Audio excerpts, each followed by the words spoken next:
Okay, here we have a brand new unused 2011 Odes LZ800-1. This is a 800cc UTV with the CVT transmission. In this CVT transmission we get a park position. Some manufacturers don't have the park position, this one does. And we have a high, a low, a neutral, and reverse.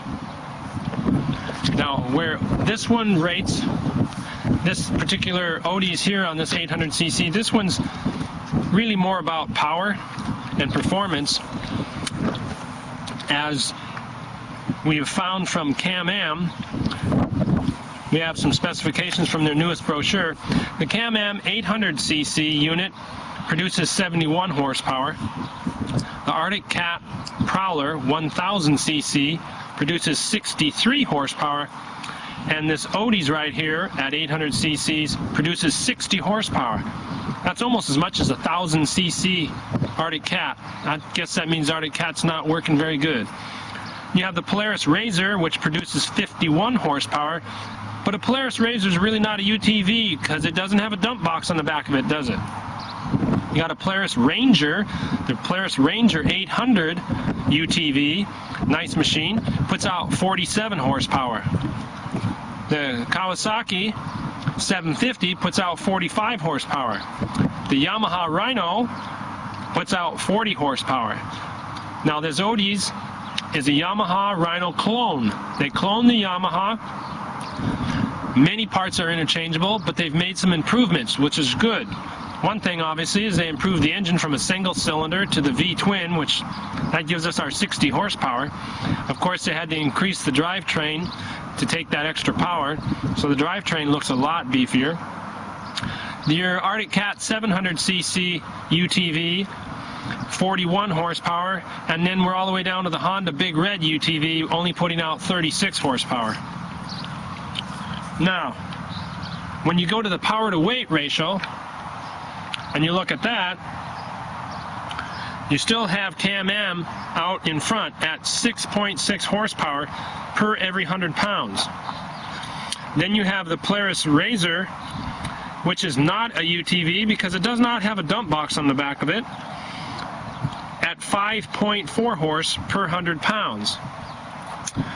Then you come to the Odes LZ800, which is putting at 5 horsepower per 100 pounds. That means there's only the Can-Am and the Razor higher than it. That puts the Odes on top of the Arctic Cat 1000. This is more power per 100 pounds than the 1000cc Arctic Cat. It is more horsepower than the Polaris Ranger. The Polaris Ranger is only putting out 3.8 horsepower per 100 pounds. The Kawasaki is putting out 3.5 horsepower per 100 pounds.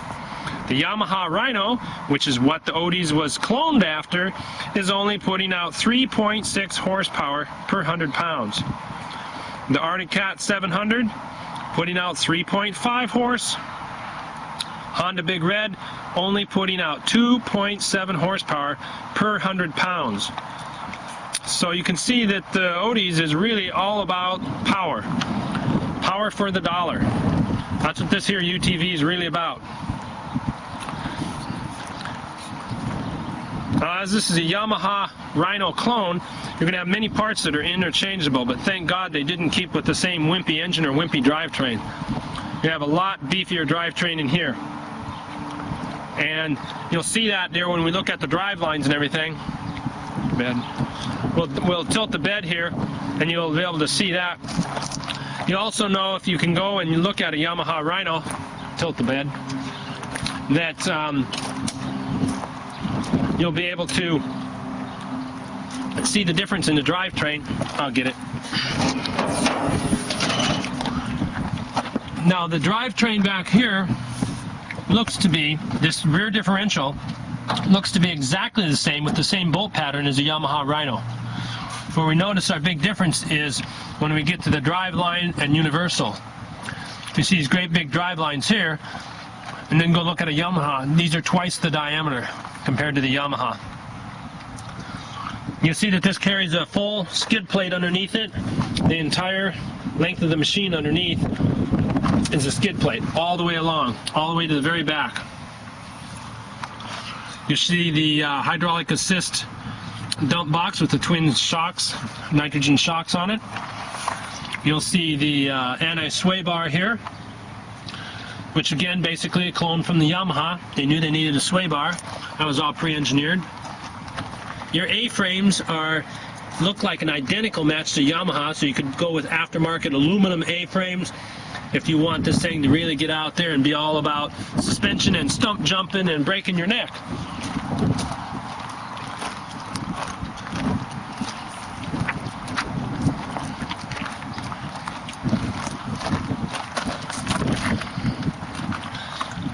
This also carries the same rear disc brake as the Yamaha Rhino. If you go down and look at your Yamaha, you'll see the disc brake right on the pinion shaft, exactly the same as the Odes. They just cloned that right off the Yamaha, so that's not any new engineering.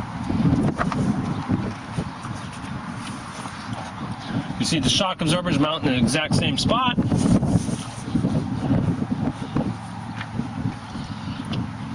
And the little pickup bed is the same physical size and same design.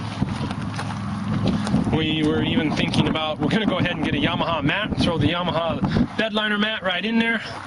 Okay, shut the bed down. I'll show you the trailer hitch here.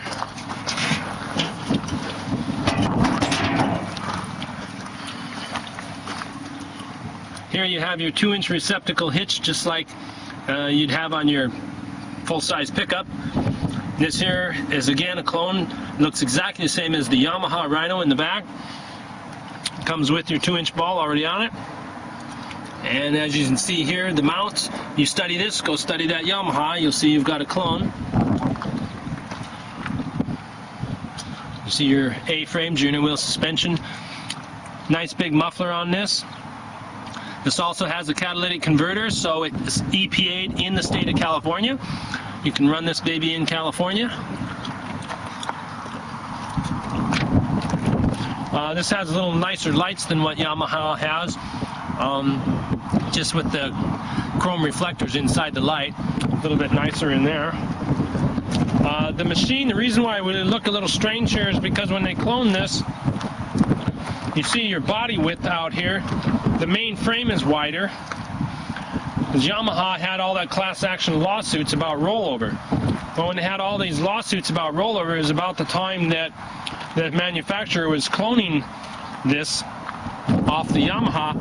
So the Yamaha is 56.4 inches wide, and the Odes is 60.2.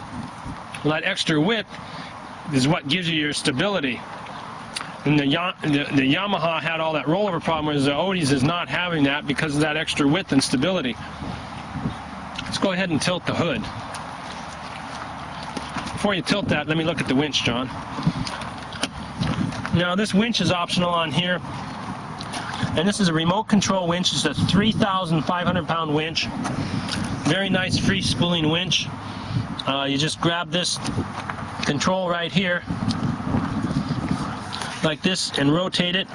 And you rotate it clockwise and it kicks it right into free spool. Rotate it back, locks it in. You're not fighting with it. It engages and disengages very nicely. Comes with the fair lead already on it. And then there's a remote control with around a 10-foot cord. It's got a waterproof plug-in on the dash.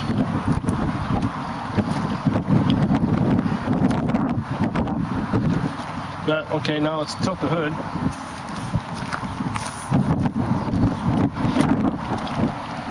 Odes also gives you a 6-month warranty, manufacturer's warranty, just like everybody else. Done with that. Here we have our, I like the headlights on this because you see there's 2 adjustments. There's an adjustment for in and out to aim your headlights where you want them. And there's also an adjustment for height up and down. Pretty big radiator. But you're going to need that big of a radiator in comparison with the Yamaha. You see how wide this radiator is sticking way out there. There's that 800cc engine, puts out a lot more power, you got a lot more energy. This is our winch relay control here for the remote control winch. There's all your relays and your fuse box right here, easy to get at. This here is your air breathers for your CVT transmission. Now notice they got an air snorker breather way up high here, and that's what keeps this unit watertight as far as going through water at, I believe the spec is around 20 inches or something like that. So if you're going through a creek or pond that's 20 inches deep, you're not going to get no water in the CVT transmission. If you get water in a CVT transmission, then you're going to start slipping, and that's a serious problem. Rack and pinion steering.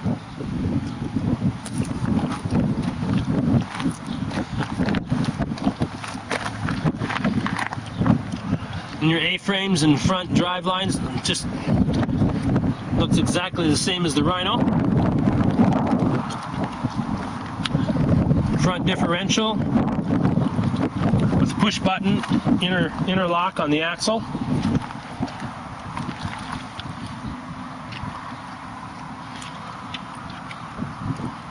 Master cylinder.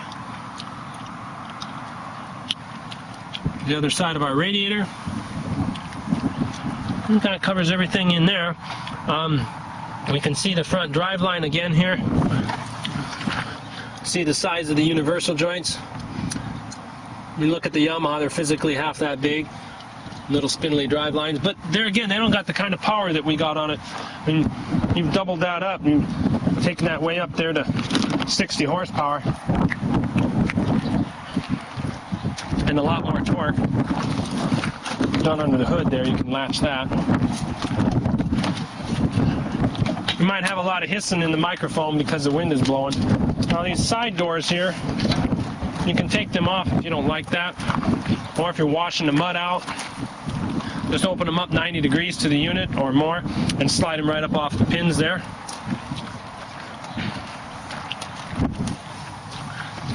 It's the operator's compartment, brake pedal, gas pedal.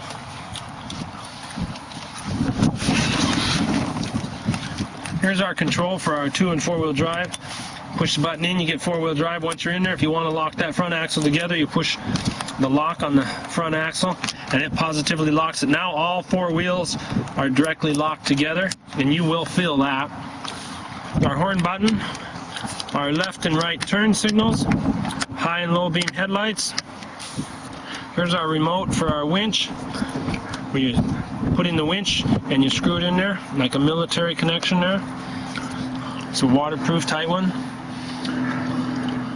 There's our warning decal, our dash. Our dash tells us all kinds of good things. It tells us our gear indicator, what gear we're actually in.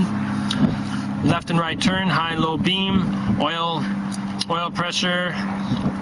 Tells us also for park, engine temperature, fuel gauge, all those things. It's also got a clock in it. It can run in kilometers or in miles per hour. Over here we have our 12-volt cigarette lighter, auxiliary jack. Have our glove box. Again, if you go and you look at the Yamaha, it looks like the glove box lid would actually interchange. They look exactly the same. Here we have our e-brake right alongside the driver, easy to get to. Seat belts, our shoulder harness. We have our grab handle there on the passenger side, on the right side, and also a grab handle in the center on the top of the canopy. I'll turn on the dash here so you can look at what's coming up here. We got the odometer, the speedometer, water temperature's there. After it's running, it'll go between water temperature and engine temperature. Got the clock in it. You see we're in P for park right now, and you see the oil light and temperature gauge are on. Idiot lights when you start it up. And then those will shut off, except for the park.